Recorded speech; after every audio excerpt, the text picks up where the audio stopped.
News now on 13 on your side. It is 9:30. Good morning, everybody. I'm Tanner Holbrook, live here from the WZZM 13 on your side studios, giving you the latest information in this plane crash in Washington, D.C. As we know, at this point, it is a recovery effort. So let us get you some video from the recovery efforts from overnight. This all occurred when a regional jet that was inbound to DCA, which is Reagan Airport, from Wichita, Kansas, collided with a military helicopter. We know that this helicopter was on a training flight while the plane was approaching the runway. So right now what you're looking at is some video from overnight. You can see that the recovery effort at that point in the night, which was a search and rescue operation at that point, was a very busy scene. There were more than 300 first responders at this scene trying to search for any survivors. At this point, we do know there are no survivors, or at least that is what officials believe to be the case at this point. So here is the video courtesy of EarthCam of what happened. We have circled the moment of impact, but we are deciding not to play it because we do know that likely more than 60, approaching 70 now, people are dead in this unfortunate crash. So as for that crash, we do know that there were 28 bodies recovered from the river. The plane was found upside down in 3 sections in waist-deep water. We also know helicopter wreckage was found as well. We should mention that this again started when that plane was approaching DCA, Reagan Airport. And we do have a map of the crash as well. So whenever we can take that, let's pull that up. And that will be helpful to paint the picture. But the plane was on final approach, getting ready to go into Reagan Airport, which you can see there. And then there was that Black Hawk helicopter. It was flying south, collided with the plane at around 8:47 last night. Again, at this point, officials do not believe that there are survivors. They have been in the waters searching for the basically all morning, overnight from when this happened to early this morning. Right now, we know 28 bodies have been recovered from the river. And the plane was again found upside down in 3 sections in waist-deep water. We should mention, though, DCA, Reagan Airport, is set to reopen at 11 this morning. Despite the reopening of the airport, we do know the Grand Rapids flight, which was supposed to take off toward DCA around 4 this afternoon, has been canceled. The return flight that was supposed to come before that takeoff, that flight that was supposed to take off, is also canceled. So it's safe to say right now, any Grand Rapids flights going to DCA today are canceled. We should also mention that this was a very clear night. The circumstances that we know about this flight is it was a clear night, and that's according to transportation officials. We should also mention that city officials in Wichita, Kansas, where this flight originated from, the city officials there have been briefed. At this point, we know that they will start to notify families and give them the latest information that they can, and as soon as they can. But at this point, they're still waiting on confirmation still for many details. Let's put some video back up on the screen of the recovery efforts as I narrate what kind of happened. So here's what we know about the regional jet that this was. This was a PSA Airlines flight, which, if you don't know, PSA Airlines is a airline that is a subsidiary of American Airlines. So American owns this regional airline carrier. This was a CRJ 700, so a Canadian regional jet. It is a small plane, so you know those planes where you get in there, you might have to duck your head a little bit when you're walking into the aircraft. That is what type of plane this was. There were 64 people on the plane, 60 passengers. We also know that there were 4 crew members. What you're seeing on your screen right here is something from our sister station, WUSA in Washington, D.C. That schematic that you're seeing, there are 3 different ones. There are a couple of different configurations that come in this plane. At this point, we don't know what configuration this plane was in, but you can see that mainly it is a 2x2 or a 2-seat on each side of the airplane type of situation there when it comes to the schematic and the layout of the seats of this aircraft. So again, 60 people were on that plane. There were 4 crew members on the plane as well. At this point, it is not believed that there are survivors. We also know that there were 3 people, 3 soldiers on this helicopter, which was a Black Hawk helicopter on a training mission. And it was on the training mission when it collided. So here's what we know about the victims on the plane. Again, not much is confirmed about who was on this plane. We know some of the passengers, however, were members of the U.S. skate team community. Now, when they say community, that raises a few questions. Were they actually on Team USA's skating team? Or were they in the U.S. skating program, which is a little bit different. But we do know that there were skaters or members of their skating community, along with coaches and family members with the U.S. figure skating team. Those skaters, however, we do know that they were coming back from some sort of camp that happens right after the U.S. figure skating championships there in Wichita, Kansas. If you're familiar with the last few days, you know that those championships were being held there in Wichita, Kansas. Something that we also do know is that there were 2 Russian figure skaters on board the plane as well. At this point, we don't know the identities confirmed of who those people were. Russian state media confirms that these were 2 figure skaters from Russia.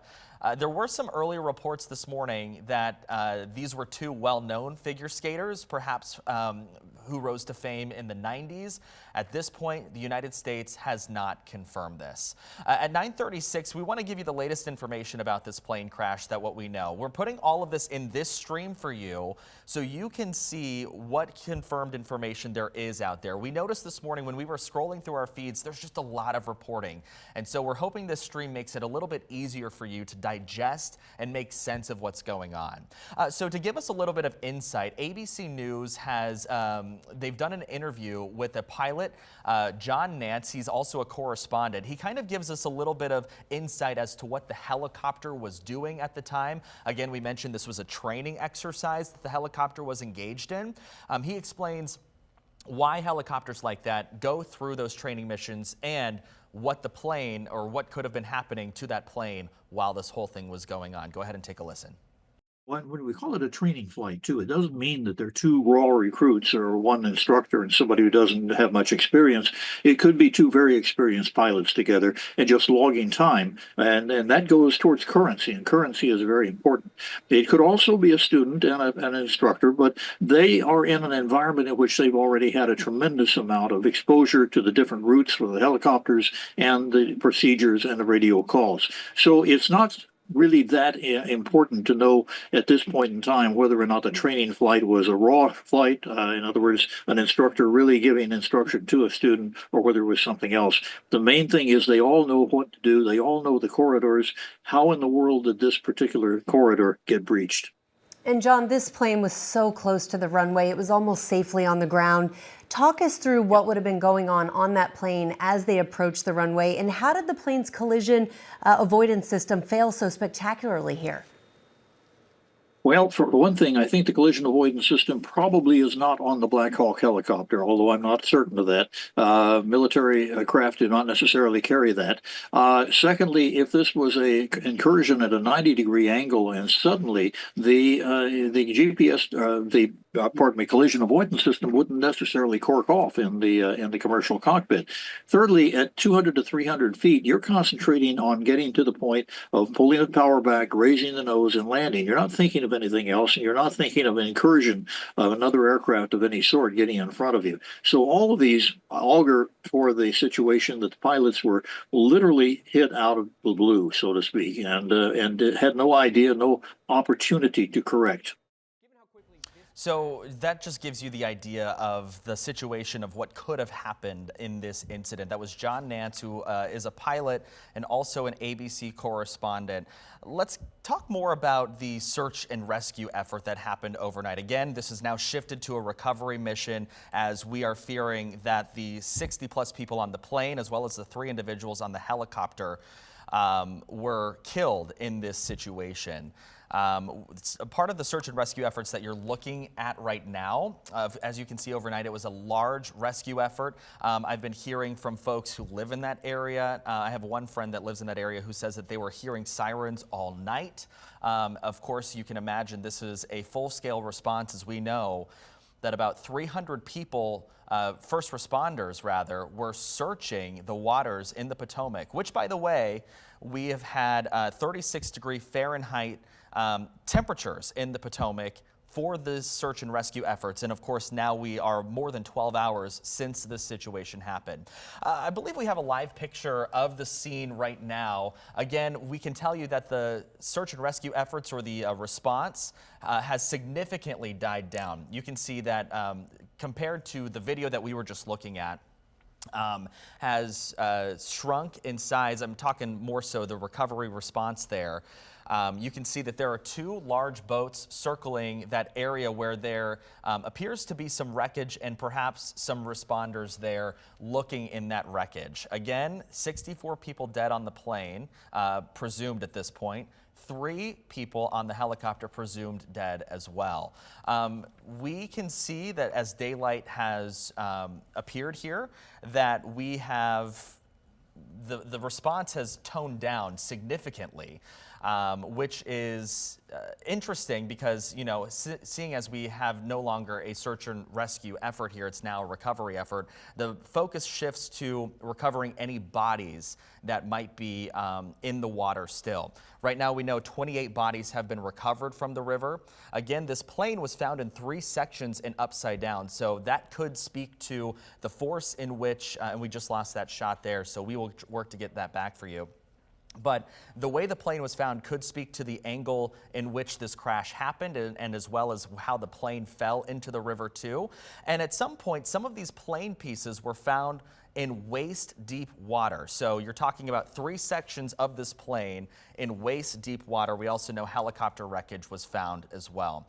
We should mention DCA, better known as Reagan Airport, or Ronald Reagan National Airport, is set to reopen here in about an hour and 20 minutes. The tarmac and the airfield there has been closed since last night. Let's go to some more information right now. I know that we have been learning who the victims are in this. Of course, we know that U.S. figure skaters as well as some coaches are among the victims here. The skaters and coaches were returning from the National Development Camp, which follows the figure skating championships there. Russian state media is confirming, though, that 2 figure skaters were on board that plane from Russia. And we do know that these could have been people that were well known for figure skating in the 90s.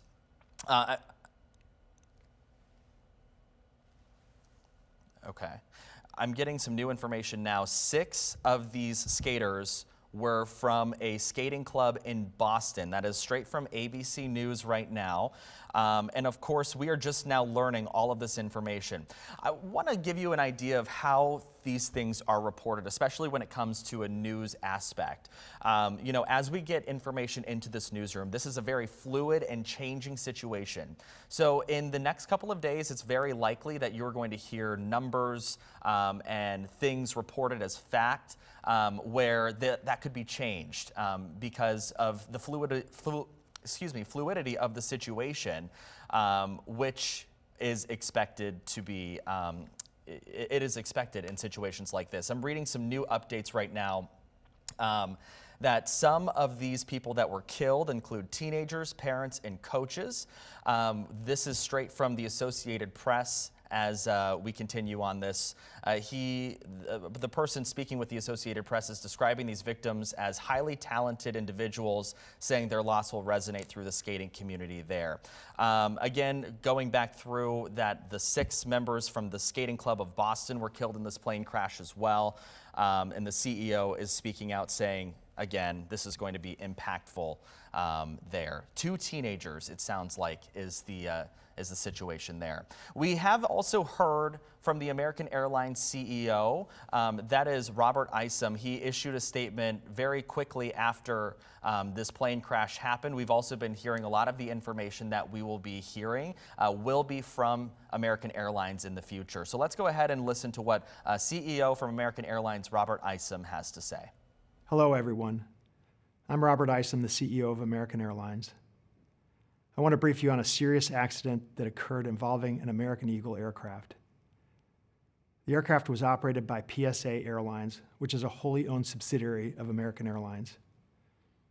First and most importantly, I'd like to express our deep sorrow about these events.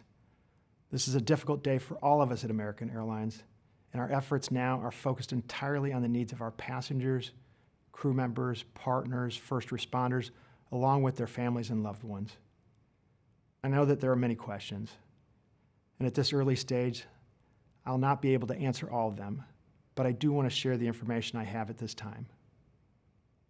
American Eagle Flight 5342, operated by PSA Airlines, a CRJ 700 aircraft traveling from Wichita, Kansas to Washington Reagan National Airport, has been involved in an accident near Washington, D.C. It appears to have collided with a military aircraft on approach. Flight 5342 was under the command of 4 crew members and carried 60 passengers for a total of 64 people on board. We are actively working with local, state, and federal authorities on emergency response efforts, and the American Airlines care team has been activated to assist our passengers and their families. We're cooperating fully with the National Transportation Safety Board in its investigation and will continue to provide all the information we can. Our cooperation is without pause, and we want to learn everything we can about today's events. That work will take time, but anything we can do now, we're doing. And right now, that means focusing on taking care of all passengers and crew involved, as well as their families.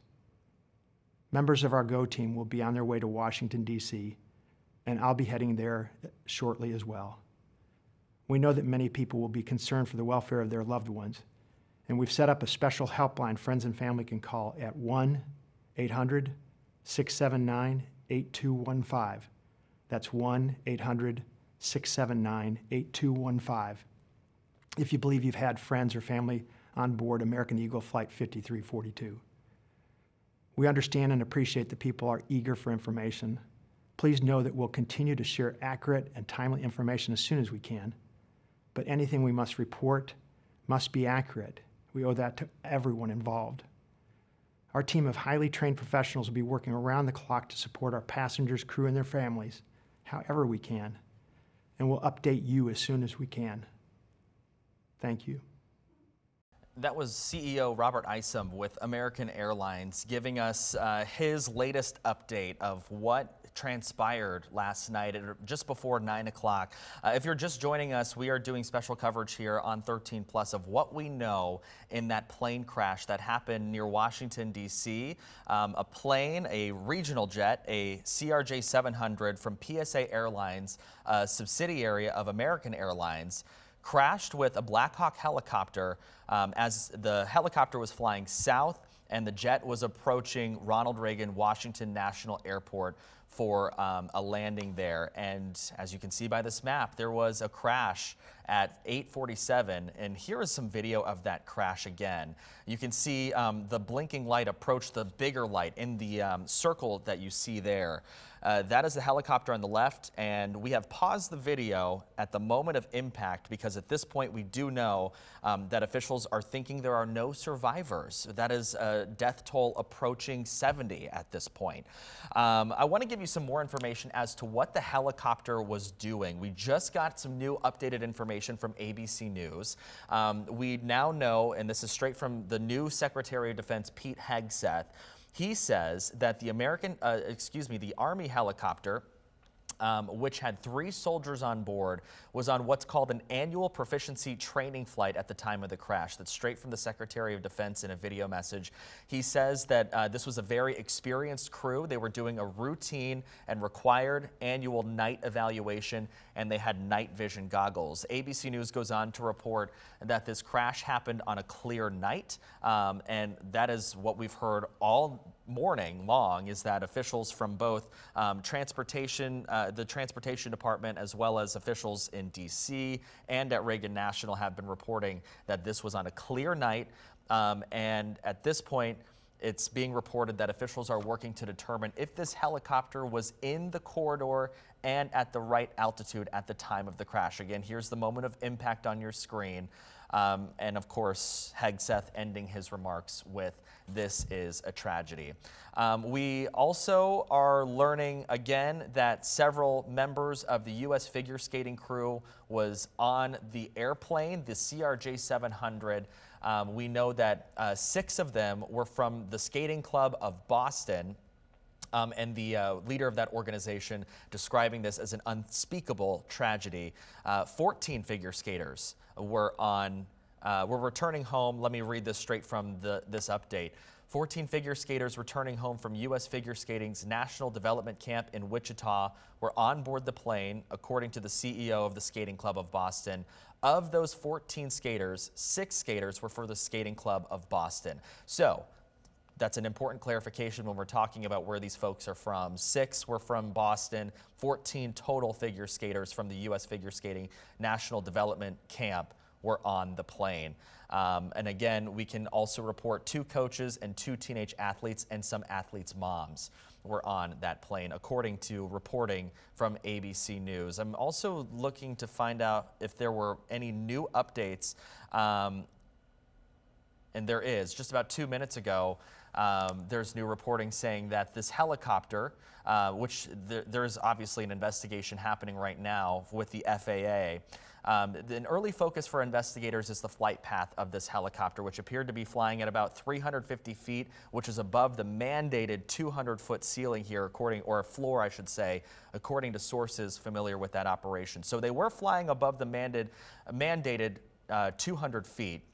Another focus right now, and something that you may have been hearing about on social media, is the communication between the helicopter and air traffic control. That's been a very big question, and a question that will still continue to be, is that if they were communicating as they should. And again, lots of questions rather than answers right now. What we do know is that the cause of this crash is unclear. At this point, we know that the Transportation Secretary was at a briefing earlier this morning, and he said right now that this was a clear flight.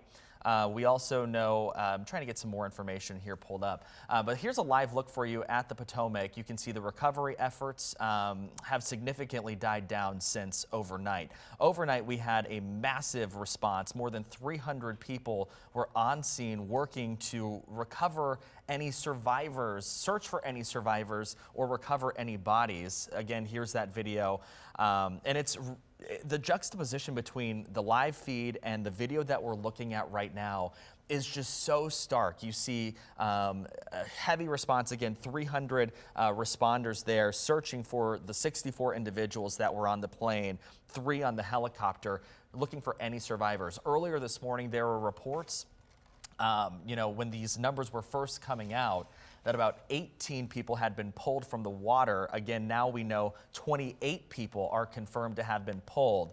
And we are still waiting on more numbers as this recovery, now it's shifting to a recovery effort, continues this morning. Wichita officials in Kansas have been briefed. They're going to start notifying family members and giving them the latest information as they get it. We should mention here for Grand Rapids how it impacts us, as there is just one flight to and from DCA that was supposed to take off this afternoon. That has been canceled. Of course, rightfully so, because this is a very serious situation there. At this point, debris. We're hearing about debris that's been found in Washington, D.C. We also know that there is debris found in Maryland and Virginia. That is other reporting from the Associated Press right now. And rescue crews have been working for more than 12 hours now in 36-degree temperatures. We know the wind, we know the temperatures there have been giving them a lot of trouble, of course, rightfully so. So right now we count 1, 2, 3, 4, 5, 6, looks like rescue boats, at least rescue boats in the water right now. You see the bigger boats. We're not exactly sure what the bigger boats are for. They appear to be some sort of ferry or larger capacity boat, perhaps maybe to give the relief to some of the first responders and now recovery responders there a little bit of a break when it comes to the elements. Again, they've recovered 28 bodies, and that plane was found in 3 different sections of waste deep water there in the Potomac. Let's get a look at the crash map. This happened around 8:47. This jet was approaching what's called runway 33 to land. This Black Hawk helicopter, as the jet was approaching, was flying south, and you can see the moment of impact there. It's not on this map, but the military base where this helicopter came from is just south of what this map shows. And again, we were hearing from the Secretary of Defense, Pete Hegseth. He just came out with a video message moments ago that the people on board the helicopter, I think that's really my focus right now, is we've been hearing a lot about the folks that were on the airplane. When we're talking about the helicopter, we haven't really heard much, probably because they were trying to ascertain the situation on the military side of this. But this Army helicopter had 3 soldiers on board. They were doing a training flight for annual proficiency, which I would imagine is probably just checking to see that they were proficient in the different systems and the different aircraft procedures there. And at the time of the crash, they were doing that night training flight. And they did have night vision goggles. The crash happened, like we said, on a clear night. They were above the mandated 200-foot floor that they needed to be above. So there's a 200-foot floor that this helicopter needs to be above in order to operate within its jurisdiction there. So you can see the moment of the impact there. At this point, we're thinking 64 people on board the plane were killed, as well as the 3 individuals on the helicopter, for a total of 67 people who were rather killed in this crash. You can imagine that D.C., it is one of the nation's largest metropolitan areas. We can also probably infer that the airspace was pretty busy at the time that this crash happened. I know that I've been seeing FlightAware data that's shown different planes around this crash impact when it happened. There were planes on approach, planes landing as this crash happened. I would imagine planes diverted and told to go around. I've been seeing reports where that is the case as well. Again, here is a live look at the plane crash site in D.C. That's the Potomac River there, where the after the impact of the plane and the helicopter happened, they both ended in the water there. The plane ending up in 3 different sections here. And unfortunately, we are hearing of casualties when it comes to folks who were a part of the U.S. figure skating team community. We do know that a number of those individuals are believed to be dead. Let me get to the latest information from my computer here. We do know now that 33 seconds ago it was issued that President Trump will be speaking at the White House from the briefing room there at 11 in the morning. So here in about an hour, we know the president's going to be speaking. We're going to work to get that for you, the latest information from the president and his reaction to on 13 on your side at noon this afternoon. Let me see if we've got some more information as well. We also know that this, in recent history, is not the first crash that has happened like this. We know many decades ago a similar crash happened as well. And let me see if I can pull up some information too about that. But we do know that, you know, this scene does give us reminders of that scene many, many years ago.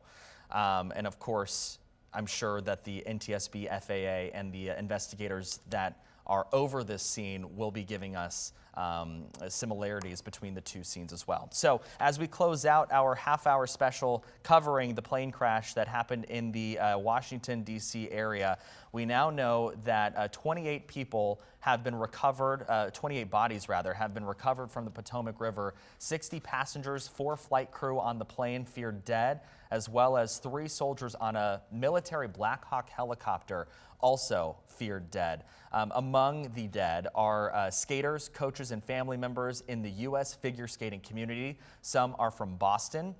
We know as many as 14 are from that community, from the U.S. figure skating community specifically, are on or were on that plane. That includes anywhere from actual skaters to any coaches that could have been there and any family members that were with them.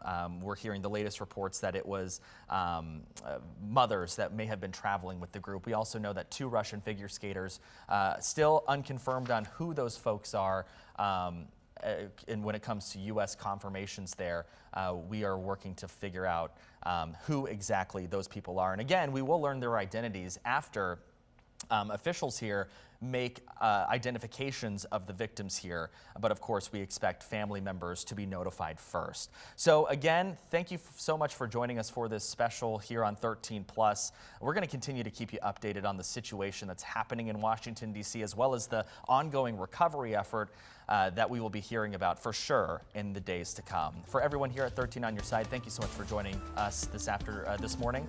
I'm Tanner Holbrook.